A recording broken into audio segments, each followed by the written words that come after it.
right, we're live. Welcome everybody to another amazing fireside chat. I've had some amazing sessions over the last and a half, but this one I am super excited about. It's probably one of the most anticipated conversations we're going to be having, and I would love to start and introduce with our amazing guests.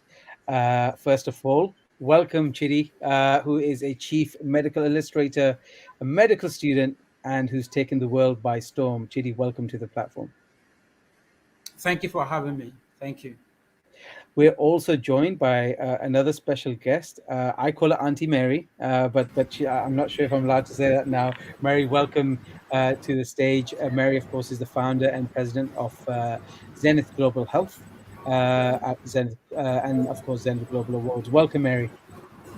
Thank you so much. It's a pleasure to be here and great job with everything you're doing. Nice to connect with you on a personal level, Chidi. Great job. Thank you.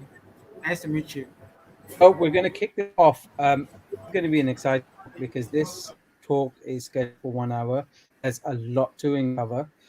We're going to start with Sarah sharing your journey, and then of course we're going to be talking also about how you did what you did, so that all young people from around the world and those not so young can also see how you went about doing what you did. I just want to, of course, start with this particular image here.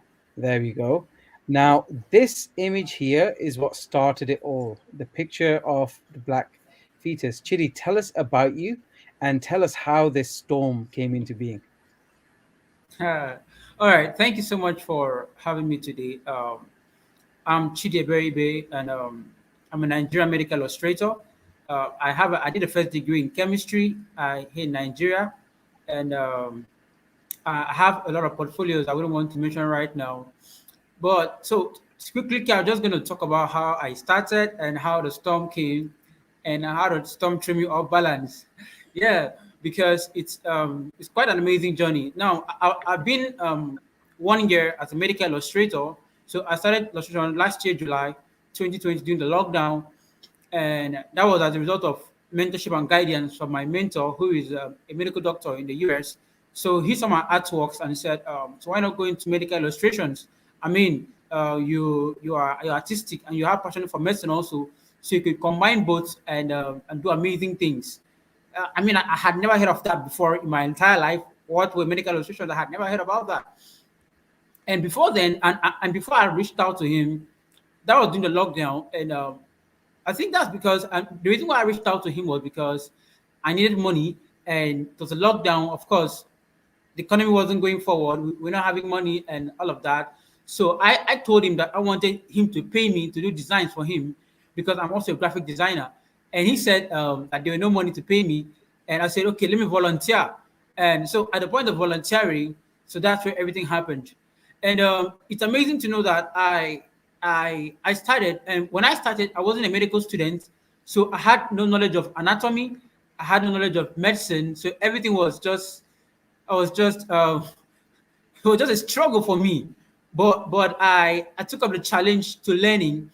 So when I started with a very old computer mouse, and the computer mouse was actually borrowed, and I had a computer and a computer mouse and a computer. So when I started, I of course, for those who know Nigeria, we have issue with power supply. Okay, so for yeah, we could stay like a month. You don't have power supply, but and from where I live to my church was about an hour distance.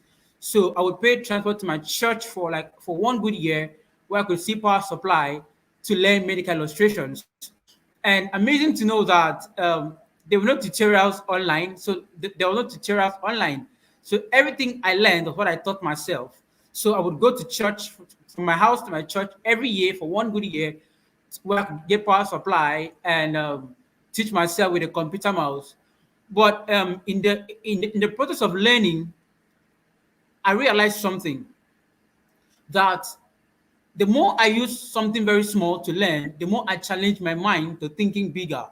Because I realized that I had limited resources to learn, I had limited resources to grow. but I use that to conform my thinking because I wouldn't challenge myself with other professionals who have been in the field for like 30 years or 15 years because I'm just in the field for 1 good year.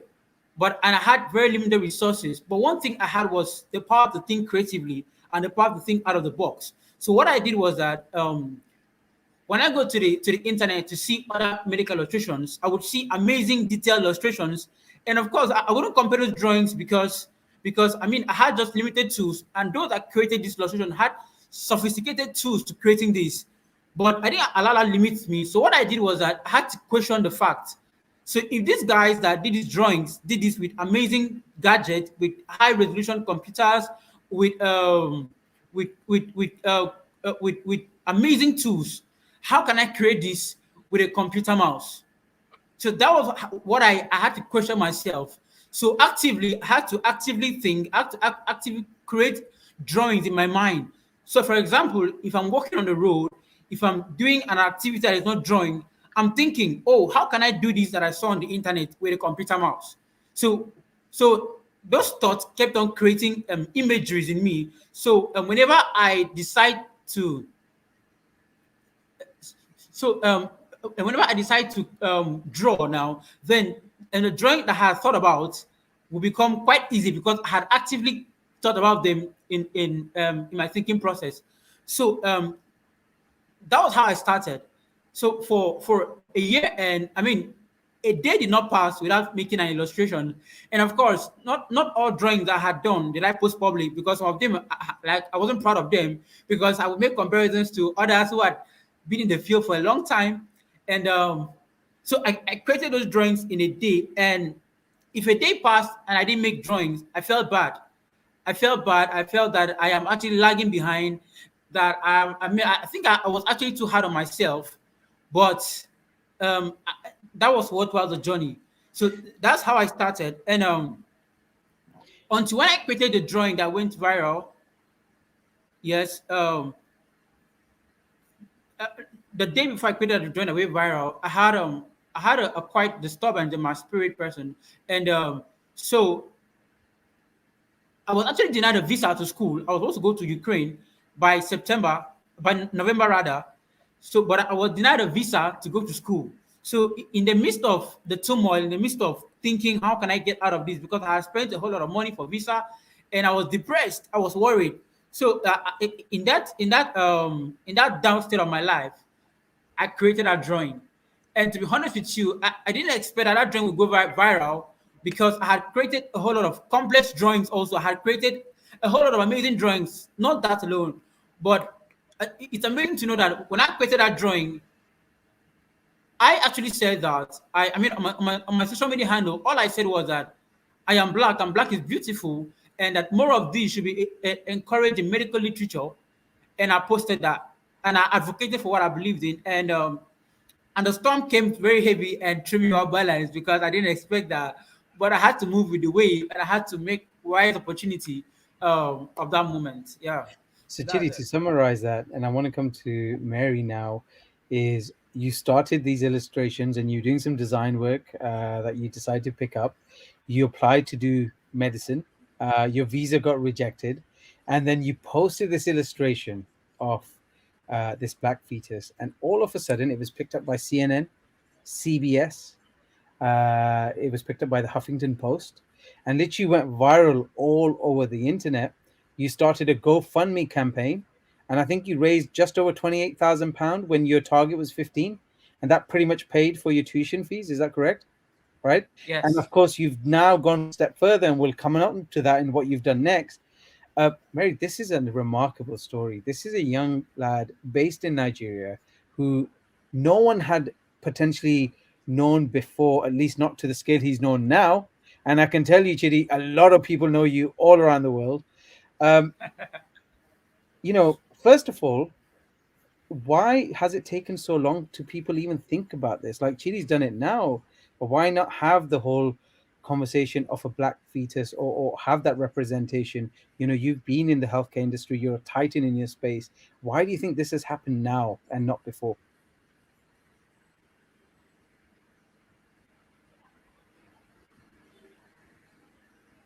Mary, you need to unmute. You're muted right now.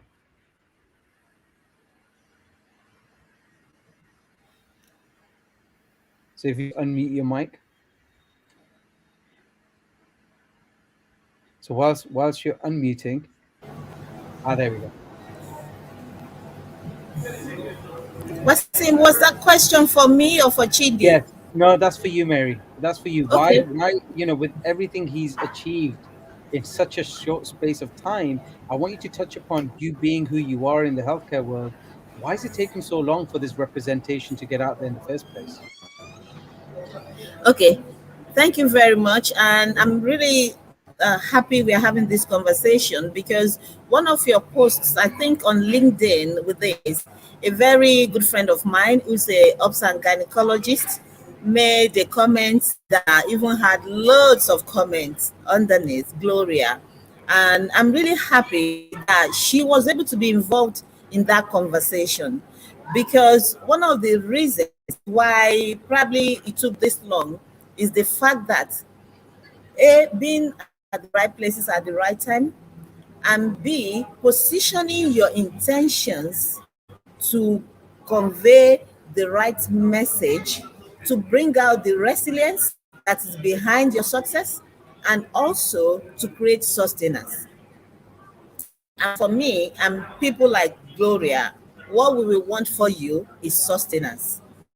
And the fact that this message is been going on in different dimensions for a while, okay, but it's like you've now brought this to the forefront, and it requires sustenance. And so the resources is another reason what seems to hone in on your question. Sometimes the resources are not available. Sometimes resources are available, but it's difficult to access it or find it or make it available, which I believe is one of the things your platform Wasim is doing for up and coming both entrepreneurs, students, learners, and we need more of this. Again, another thing is what you're doing now. From this point, you need to look into mentoring up and coming youth as well. Okay, that's the roadmap to sustenance. I'll stop here for now and let us carry on, if that's okay. Thank you. Yeah. No, that's perfect, Mary. Chidi, you heard that. So there's a lot of young people on this LinkedIn Live. What you talked about is you had a very finite amount of resources, right? Yet you went and did what you did, and secondly, you did it through a period where you weren't even sure if you're going to end up doing your medical degree because of the situation. You had a visa. Now, once that happened, where you got that recognition, everything you're experiencing now, I want to know, if you're looking at all these young people, what would you say to them about building their personal and professional profiles? Because obviously for you, it's changed your whole world. How important today, because Mary said it's a lack of resources. And one of the issues there is, not everybody may have access to privilege or access to the right people or the right finances or the right opportunities. But you've created your own. You created your own story, and we all pray that going forward it's going to continue. What advice would you give to all these young people who are listening, who may be from similar predicaments where they don't have the resources, but you went and made it? What would you tell them? All right, thank you for that. So I'm going to say the first profile you should think of building is your personality, because you see, your personality is your first image and is what people see first. So I mean, because if I say build your LinkedIn profile, people could fake that out, but it cannot fake the personality. So the first thing you do is to build your personal brand, to brand yourself. And how do you brand yourself? When you have a picture in mind, when you know where you're going to. For example, here in Nigeria, I tried medical school for 5 good times, but I did not give up because I knew that this is what I wanted to do with my life. And over the years, I believe that the failure or the moment of not getting to medical school helped in building me into the person I become right now. Because by the time you fail, you learn from them. And when you learn from them, it's built your personal profile.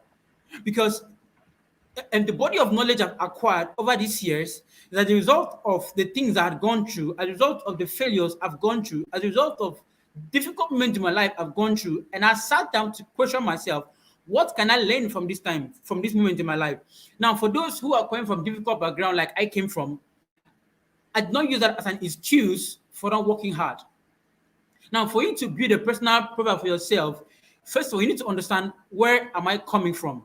You need to understand your background. You need to understand where you're going to, because a lot of persons misuse opportunities. A lot of persons do not understand where they're coming from. Because if you know where you're coming from, because if you know where you're coming from, you would be able to profile yourself, be able to walk in tangent to getting to where you want to go to. And also, I won't fail to mention the concept of mentorship. I know you talked about that people may not have access to mentors, access to quality advice, but at some point in life, information is everywhere. Information is everywhere. I mean, now we have access to the internet, we have access to information out there, and the problem is this: people do not make use of proper information. I mean, because I know personally, for me, I'm someone that always sought for knowledge over a long time. Like I always love consuming information. I've always loved improving my personal self. And from when I started thinking for myself, one thing I knew was that I'm always thinking, how can I be a better person than today? I mean, because people had okay, for example, for those who go into health sector, people would always ask me, um, and people would always ask me, how would you make money being a medical doctor? And I tell them, I don't know. I don't know, because my goal is not to make money as a medical doctor, but my goal is to create an impact. And as a result of creating impact, the resources will come. Because that has been my mindset, creating value and creating an impact.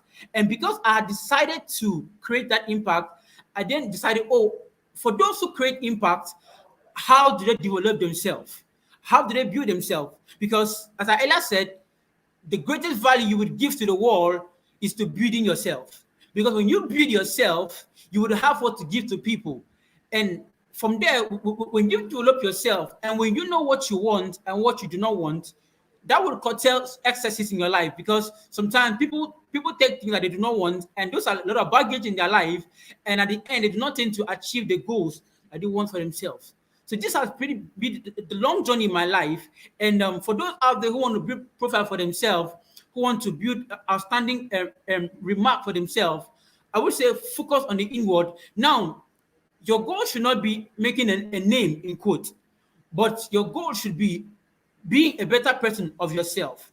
So when that's your goal, when that's your earnest goal, you would see that the result would be a global recognition first, and that the result would be people would come to learn and to understand what has been your secret. So to me and to my perspective, that's just what I would say, how to building a personal profile for yourself and taking it out there. I agree. Build yourself is one thing, but also make sure that you're giving impact. Mary, then I'm going to come back to you. You obviously are a founder of Zenith Global Health. You also celebrate through the awards. If I look at all these international conferences, you look at TED, you look at Davos, you look at all these things, and we're talking about, changing the world for young people like Chidi. But where are the young people in those talks? Where do you think, or what do you think needs to change for people who are celebrating and when we're talking about awards, how can those platforms better accommodate voices like Chidi?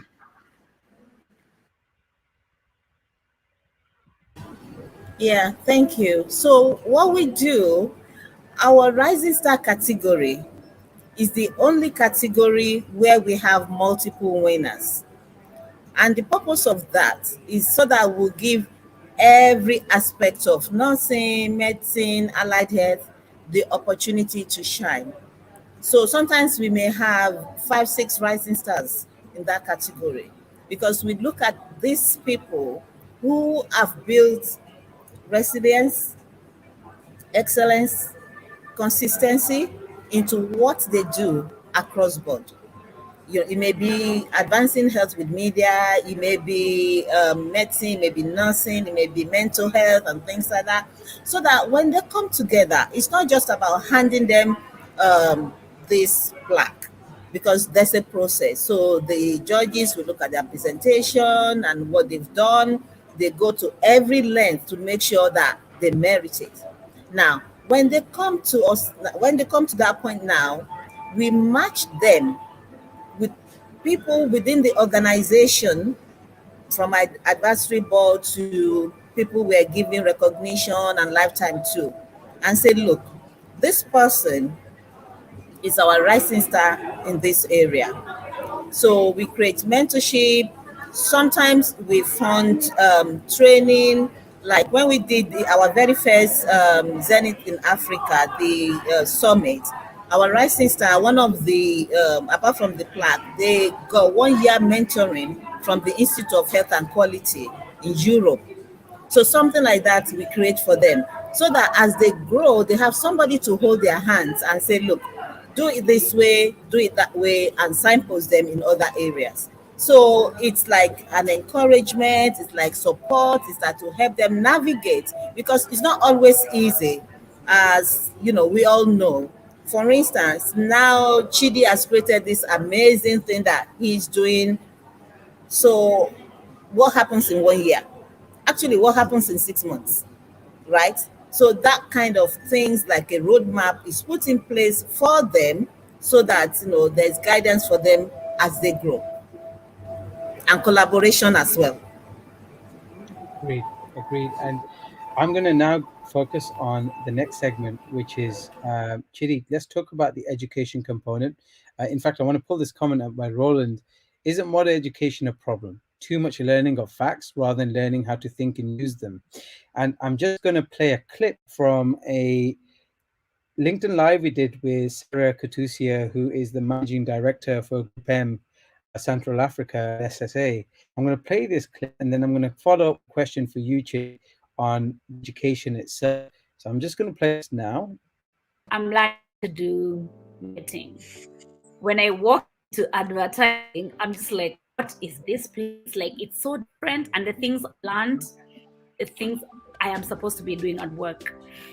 And I think that is the critical piece, where how do we work with universities, public sector, to shift what our curriculums look like, to get people out of the university who are either ready to start their businesses or ready to work.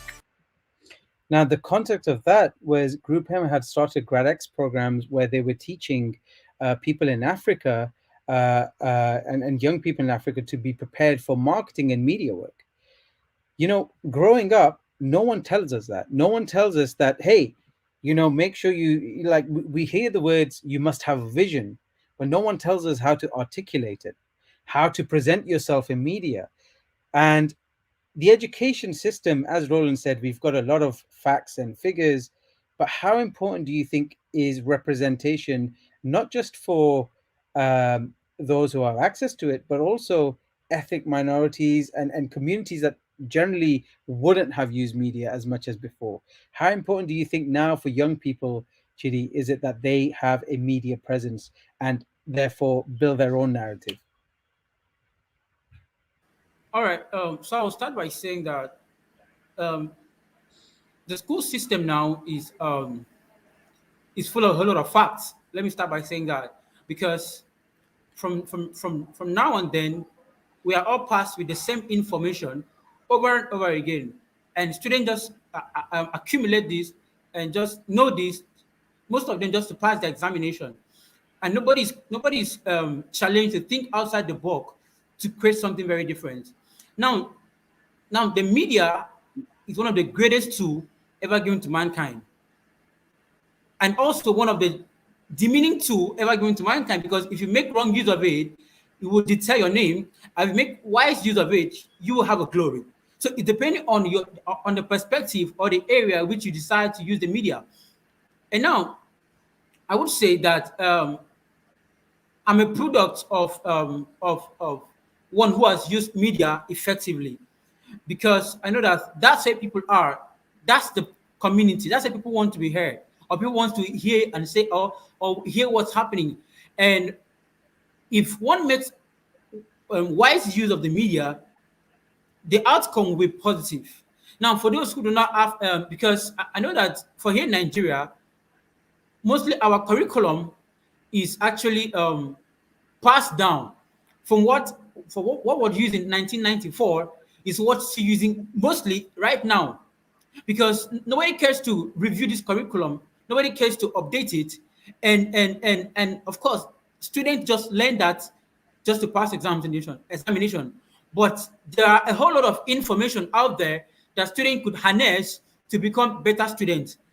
And you agree with me that students who have made impact, or young people who have made impact in the society, are people who have gone out from the norm, from what they've been taught already, to thinking out from what, or to using wise church, wise information on the media out there.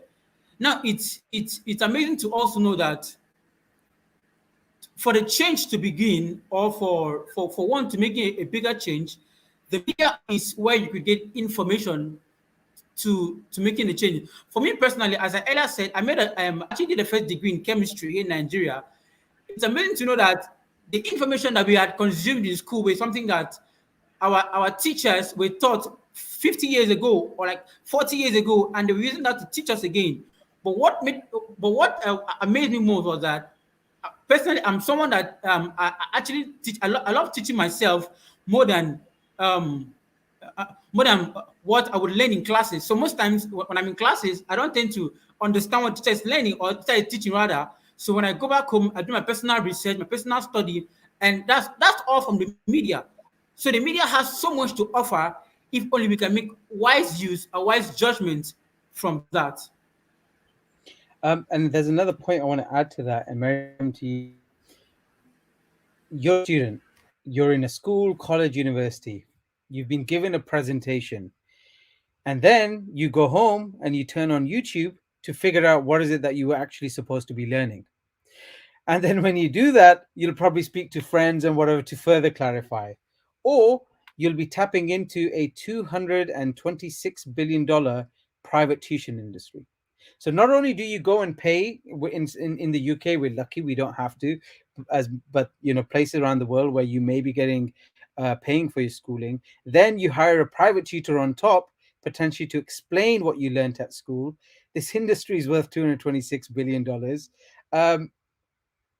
One of the issues I see in why not have more access to other ways of learning is the fact that the credentialing part makes an impact. For example, if Chidi was to learn all his course from webinars and workshops affiliated to the institution, yet he still become successful, what's stopping anybody else doing it? And I think the issue there comes credentialing. So Mary, do you think we need to relook at how we credential our courses, and also should it be only regulated by certain institutions when people like Chidi have just gone and done what he's done in a matter of 3 weeks by himself?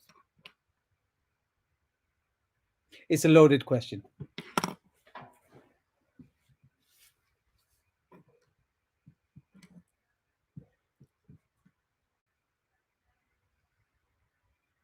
We'll wait for Mary to unmute. But I want all of you to think about that. Like, why not have alternative means of learning?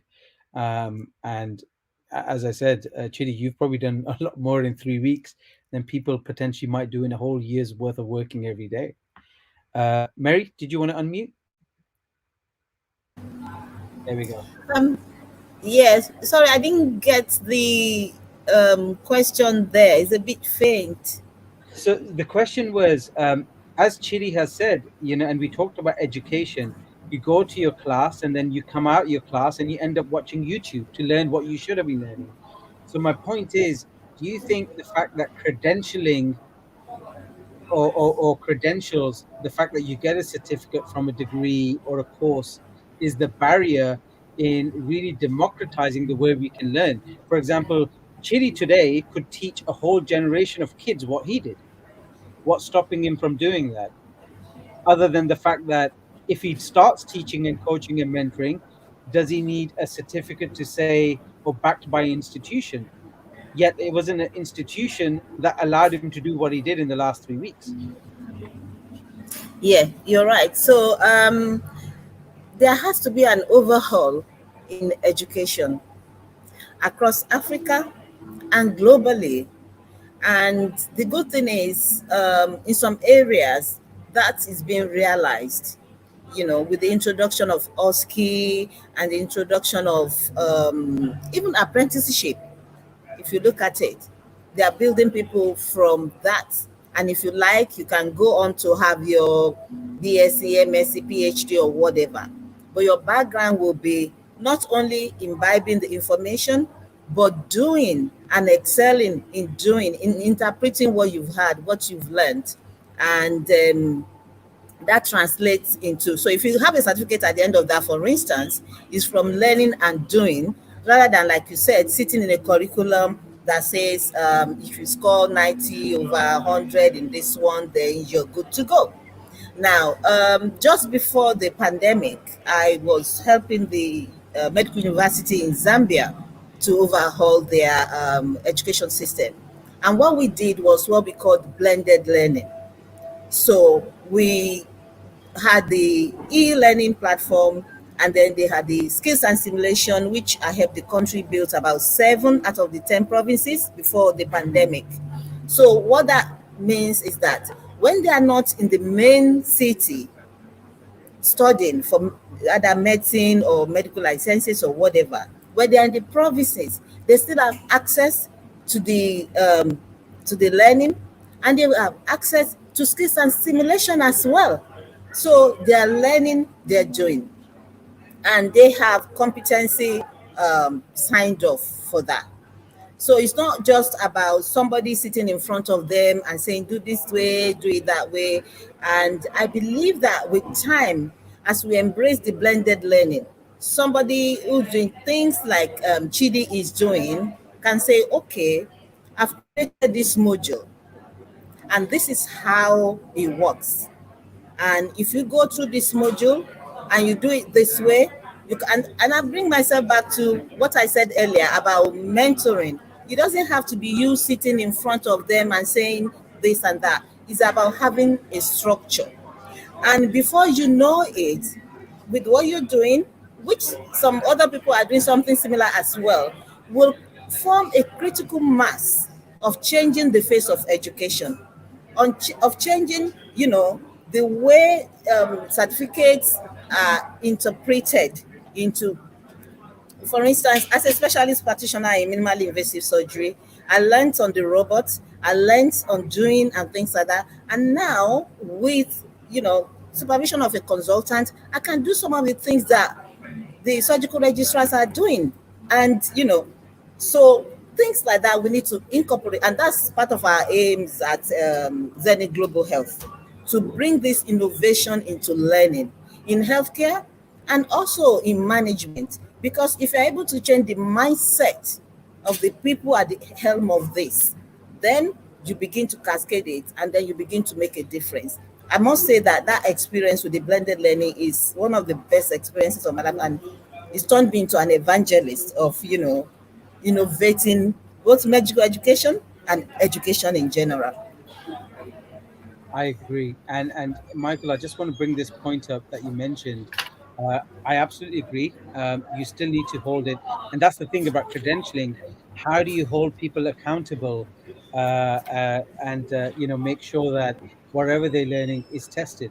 So this brings me to the next. We look at public ledgers potentially like blockchain, where I think education certification has a big role, and that's something definitely worth discovering and learning about. But Chidi, I want to now come to a point that everybody's asking: have you launched your own NFT?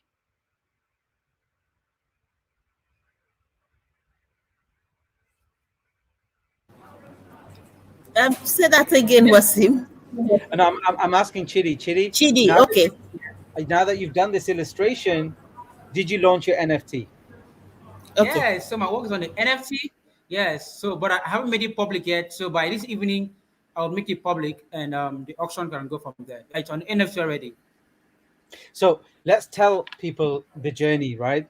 So if you're looking at, but this is especially for all you young kids on there watching this, and thank you because you're from everywhere around the world, as those who may not be young kids, right? But let's talk about that. So you got this uh, big marketing hype around your illustration, which was fantastic because it was meaningful. Then you ended up raising GoFundMe money, which can technically pay for your education. Now you've gone one step further and thought, right, okay. And because these are the equalizers, I think, for people to realize on what they can do and how they should be thinking. What, first of all, made you think about making an NFT? Secondly, how did you go about doing it? All right. So what made me go into the NFC was that, first of all, the world is going digital. Okay, we are going to digital space, and it's encouraged that every young person should find a need to go into the digital space. And of course, I have someone managing that for me. I mean, I'm so overwhelmed with a lot of emails that I don't have time to do that, but I have someone who's doing that for me. And also, the reason why I did that in NFT was because I intend starting an initiative to train Black people, to train African people, and to mentor them in the area that I've gained mastery in. And of course, that would need resources, that would need funds to do that, because if you're training people, you need to empower them, because that's the end result of training people. So I want to be able to generate those funds through the NFT and start the initiative and able to give back to people, because I mean the love has been so overwhelming, and the only way to do that is to raise the funds through the NFT and be able to give back and start an initiative and give back to people. So that's the reason why I took that NFT. Amazing. And now that you've gone there, as you said, this is a means for kids and people all around the world, right, to learn this. Doesn't matter where you are. It's an opportunity for you to create opportunities for yourself. That's what you're doing. You're giving yourself the ability to go out there and have a means of making an income. One, yes, but secondly, also building a global community around the work you do. So going forward, how important is, and Mary touched upon it in terms of collaboration, peer-to-peer supported learning? How important is that, Chidi, going forward in everything that you'll be doing? Yes, so I think that's pretty one of the most important things that we should not forget about, because as a young person, I get more inspiration, I get more energy to work harder from a fellow young person, because it's easy to be motivated when I see my friends doing great. It's easy to put more energy to work when I see people of my age doing impact out there. So peer-to-peer is an amazing thing that everybody to take leverage on, and that's if goes down to the people that you surround yourself with. Because if you want to make an impact, of course, the peer you are with should be able to influence you to making that impact. And that still also goes down to finding the right people around you. I know sometimes it's difficult because our environment may not support that. The people we see ourselves may not support that. But most times in as much as there are negative energies around us, there are always positive energies around us. So it's just for us to look at the right places, to find the right resources, to find the right people that will motivate us. Because, I mean, popularly say that motivation is like taking your breath. It doesn't last. Yes, it doesn't last. But when you're around people who are always there to encourage you, I tell you it's gonna last, because they're always there to push you forward. And as I said, I'm a product of good mentorship. My mentor, Dr. Ulrich Sydney, has always been there to push and to support me. Because I remember when I started, to be honest with you all, I didn't know how to make proper email communication. I didn't know how to write good emails. And as important as that, I had learned that through him. I didn't know how to respond to comments. I didn't know how to engage my audience in the comments or in my social media handles. And I know sometimes people think that those are minor things, but those are little things that make a lot. Those are little things that build us to becoming who we are today. So we should not undermine the fact of having a peer-to-peer relationship, and that is and that is building the right connection at the right time and at the right moment. Well, you definitely articulated that really well. That was so eloquent. Well done, um, Mary. You heard what Chidi said, and of course, you yourself are a global networker. How important do you think is now for starting at a young age for kids to learn how to build their peer-to-peer supporting communities? And secondly, how early do you think the schooling system should be implementing ways for kids to learn how to articulate their vision using social media, or media, or any form or any medium?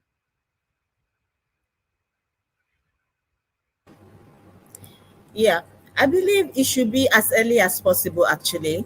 And you know what they say about hindsight being 2020. My youngest, when he was in nursery, he's in his 20s now. Came home one day and they said, "Oh, we should get them to school at 7 a.m. instead of 8 tomorrow, because they are having a conversation with their colleagues in Europe." So that was some 18 years ago. And like Chidi said, at that time, I didn't even know about Skype or Zoom or whatever. But that was happening in his nursery. So I didn't pay attention. Now, fast forward when he turned, I think, 8 or so, he was still in primary school anyway.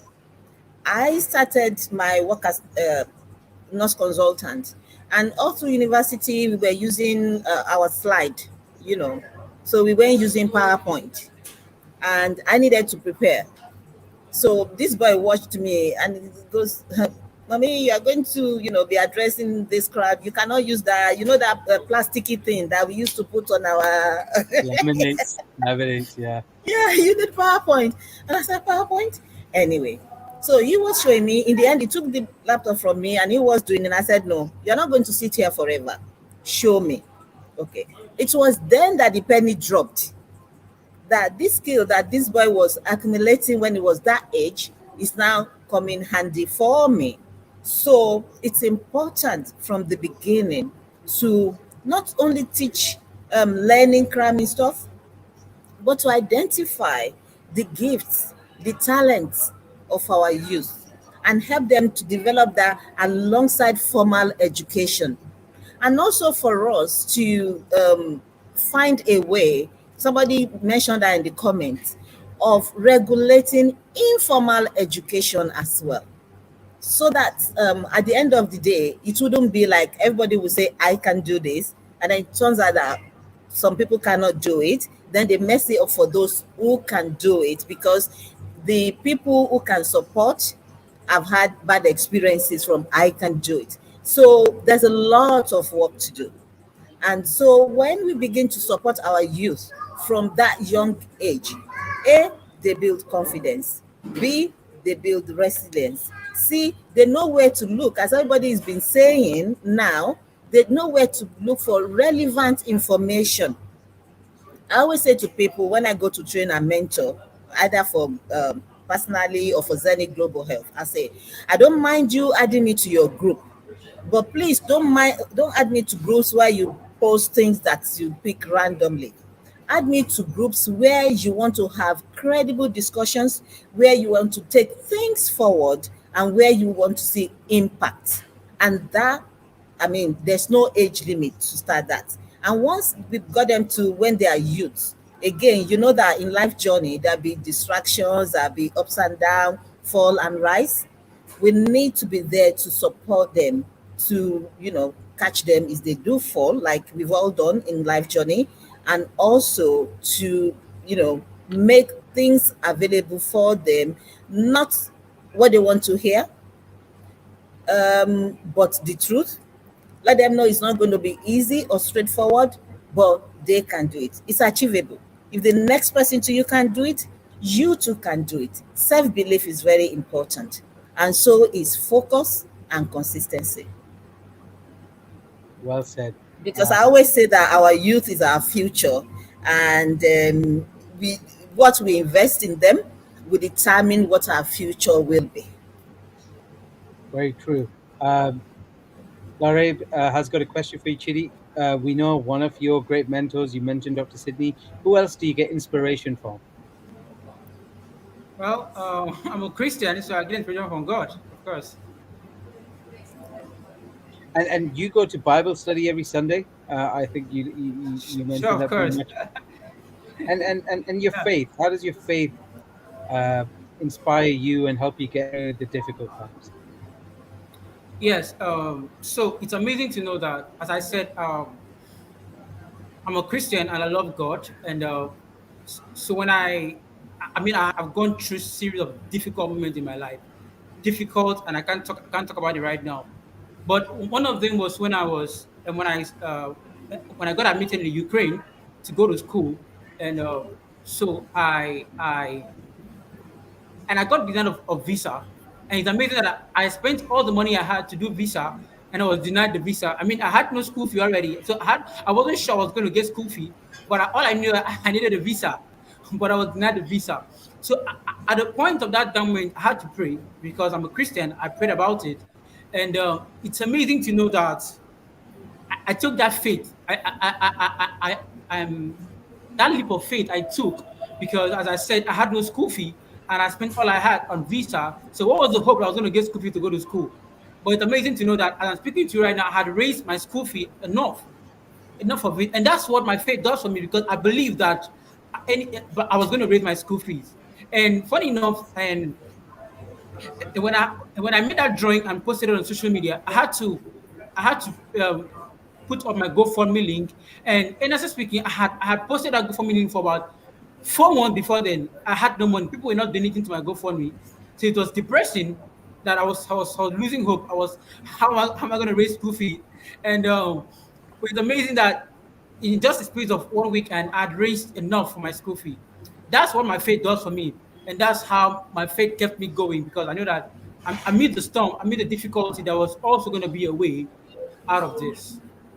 And I guess the other point is your faith and your persistence and your consistency and not giving up. What's ended up happening is now you've got a global community of supporters around, right? Yeah, that's All right. really passionate about helping you. And of course, you told me, Wasim, actually, um, the money you raised has not only covered your fee, but it's also going to help you for something you want to start next, a new initiative of supporting others. Tell us about that. All right. So I had highlighted that in the reason why I put my work on the NFT. As I said, the initiative is to empower young people and to mentor young people because I mean, feels like medical illustrations or feels like what I do is not common in Nigeria. I mean, I'm not sure if there is anybody in Nigeria that does what I do. I don't know if they are, and of course that's a career that's a career Nigerians or Africans could carve for themselves because not everybody would want to be a medical doctor, and some people want to find a career in medical illustrations. And because the resources are not there for them to be trained, as I said, I'm a self-taught illustrator. I had no resources for me to leverage on. So I want to be able to create that resources by making probably YouTube tutorials for people, giving people access to gadgets that could help them learn and grow. And by that, they could find a career for themselves, find a job for themselves, find an income for themselves. And that's also to me a way of empowering Africa because I'm from Africa. And if all being said and done, I'm not empowering my continent or my country, I feel I'm not doing well. So that's what I want to do, part of the initiative, and part of the resources I've gotten from my GoFundMe, and part of the money I'll get from the NFT to start up the initiative. And I hope, well, with the support out there, I'll be able to start that off. Amazing, and I think you will. I think now that you've done what you've done and your NFT is out there, I think you'll get a lot of support. And I'm glad you're going to carry on by supporting others in teaching them on how to utilize their skills and not only monetize but make a career path for themselves. Mary, I want to come to you then. We're in that final segment, last 10 minutes. Um, for the private sector in Africa, the state or the government sectors in Africa, and NGOs. We know Africa, everybody says, is a sleeping giant and it's time for it to awake.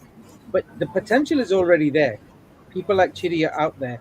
What do you think needs to happen to cultivate and foster an environment where kids like Chidi can really shine and not have to go through some of the hardships Chidi had to go through? Yeah, thanks for that. One of the things we advocate and that we see happening and that we want to reinforce is the private public partnership. This is very important because right now there's a divide.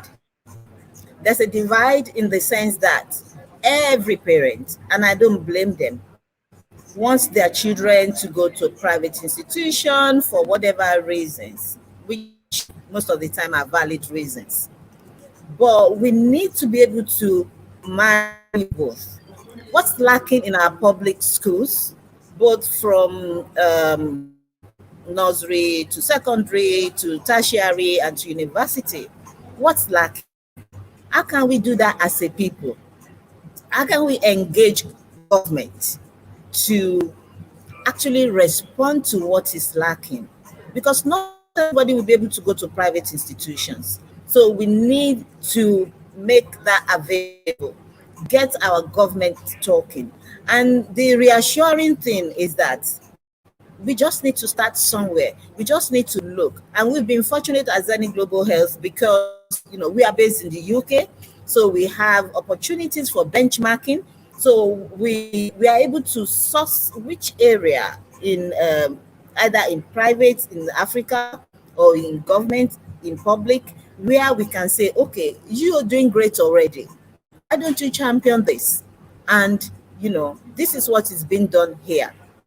And they take that on board. And then, I mean, it's like a drop in the ocean, but we may not be able to save the world, but we can cause a ripple. And from that ripple, the effect we begin to, expand. But we need to start somewhere. In our last ceremony, which was last month, the submission from UAE, from Sheikh Khalifa Medical City, their nursing program, when we saw that, we actually realized that this could be used in the UK as well. So that is being looked into and being embraced as well. Then we move that to Africa and we say, you know what, this could be used as well because it's portable. So the more portable things we, embed in the system through, like I said, from the beginning to tertiary, the better results we have. But that cannot happen by government alone. There has to be a partnership. Everybody has to be on the same table, speaking the same language and with the same vision, the same mission, so that when the resources come together, they are appropriately utilized. Absolutely. I think if you want to go far, you want to go wide, and you want to go far, you need the government sectors, you need the communities, and you need the private sector. Chidi, with this approaching the last few minutes, then what help do you need for your initiative to serve young people in Africa? Sorry, I lost you. What did you say? What help do you need for your initiative that you'd like to now start to help young people in Africa and also others around the world who could learn from you? All right. So, as Dr. Mary had earlier said, partnership is everything. Collaboration is everything. So, as an individual, I can't create the impact alone. So, but working with a whole lot of persons who have similar visions of impacting the system. So, I would want to collaborate with a lot of persons, and from collaborations, we are able to generate funds that are able to empower these people. So, I'm looking out there for partnership and collaboration with big guys already in the industry. So once we collaborate, we are able to work towards addressing it. So I just need collaborations right now.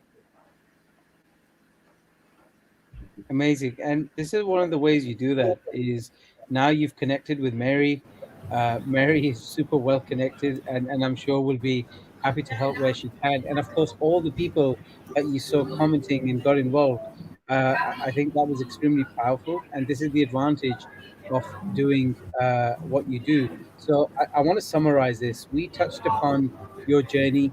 We touched upon how, in a space of a number of weeks, Were you able to get global traction with international media, from raising funds all the way to producing an NFT? And that's a whole nother conversation. But I wanted to put out there that Chidie's NFT will be going live tonight. So would be great for people to follow and show support there. The second thing, of course, we looked at the education system and how that needs to adapt, and how we need to make sure that this idea of peer-to-peer supported learning gets not only more traction, but it becomes a way of being credentialed so that it is recognized. There's no reason why someone like Chidi can't do a masterclass today. You know why? Because he's actually gone and done it. He's lived it. He's gone and done the thing he's talking about. So, as compared to watching a webinar on teaching somebody, why not learn from someone who's actually experienced and gone and done it? So, I'm going to leave the floor to you two for your last words. Mary, I'm going to come to you first. Any piece of advice that you think would really benefit this next generation? Because we know that the rate of change is going to be exponential. And the only certainty we have, there's going to be a lot of uncertainty. How do you suggest we navigate that, and what things do you think young people in terms of skill sets should be focusing on from a very young age now? Yeah, before I answer that, there's a question I'm not sure if it's been asked or we missed it, about how your work is being embraced in Ukraine. And I know a lot of people will want to know about that, especially in terms of positioning and where you hope to take this. Okay. So first of all, I don't know how that would look like because I'm not yet in Ukraine, but I know that there are a whole lot of things that happen in Ukraine, and that might not be suiting. But so the reason why I chose Ukraine as a school was because Ukraine was inexpensive and the quality of education was better than Nigeria. So that's why I chose Ukraine. So I don't know if my artwork would be would cause issues over there. But I mean, the message has to be there out there. So, well, I hope it's appreciated over there. I hope so. Okay. My question was same. Your question, and just to touch on that, you're right, Mary. Glad you saw that, because how do people take your work? But I like your response, Chidi. It doesn't matter how people take it; it needs to continue and it needs to get out there. So great response, Mary. What would you advise young people now in terms of the skill sets they should be focusing on to navigate this exponential rate of change? Yeah. So yeah, the change is coming. The change is here. And like you said, it's going to be big. So the first thing to do, I always say that when you know where you're going and how to get there, it's priceless. Whether it's in your mind and you've written it down, put steps in on how you're going to navigate and achieve it. And again, self-belief is very, very important, because there don't come time when, I know people use the word imposter syndrome a lot, but it's much more than that. There's going to come a time when you may want to actually give up completely for whatever reason. So, but if you know where you are going and how to get there, when you reach the roadblock, you'll be able to reassure yourself and say, I'm doing this for a reason. I'm doing this for a purpose. And my why is right in front of me. And revisit that why from time to time, even as you source support and encouragement. Do not be afraid to ask for support. Do not be afraid to put yourself out there like Chidi has done. And like you rightly answered, when you know where you're going, you know what you've got, be focused enough to put it out there, regardless of whether you'll be discouraged or rejected or anything that is put in front of you. We learn from rising when we fall. So that would be my advice for up and coming, so that they don't think everything will be like bed of roses. Thank you, Mary, and I agree. It's very important to get yourself out there. It can be an equalizer, because you don't know who's watching, who supports your cause, and who can end up working with you. Chidi, I'd love for you to have the last words. We've had a phenomenal session. We've had people from all around the world commenting, talking about so many issues, and congratulating on what you've done. Uh, Next, what are your next steps? What would you like to see? And finally, three pieces of advice that you would like to give that you think can help these young people achieve the same levels of success. All right, Yeah. thank you for that. So, okay, thank you for that. So first of all, I'll talk about my next step. So my next step is I'm working on an initiative right now, which will start next year, and I'm also from January next year. I'll be working towards producing a textbook, okay, that is focused on Black people with Black diseases, on children alone. Okay, diseases on children, which we done on Black skin. So that's my big step from next year, um, in tangent to the initiative, and also. My word to everybody out there and to young people out there is that it's okay to fail. It's okay to have difficult times. It's a normal thing because what I realize with young people is that they're always too hard on themselves. When things don't go well, when things don't go right, you become too hard on yourself and you say you're not trying hard enough. And it's okay for things to not go well. It's okay for things to always go wrong sometimes. And that's the reason why you have to learn from the mistakes and from the errors that you encounter. So for those who are seeking out to making a difference out there, I would tell you that think out of the box, think on making a difference, think on being that person that you would never have been.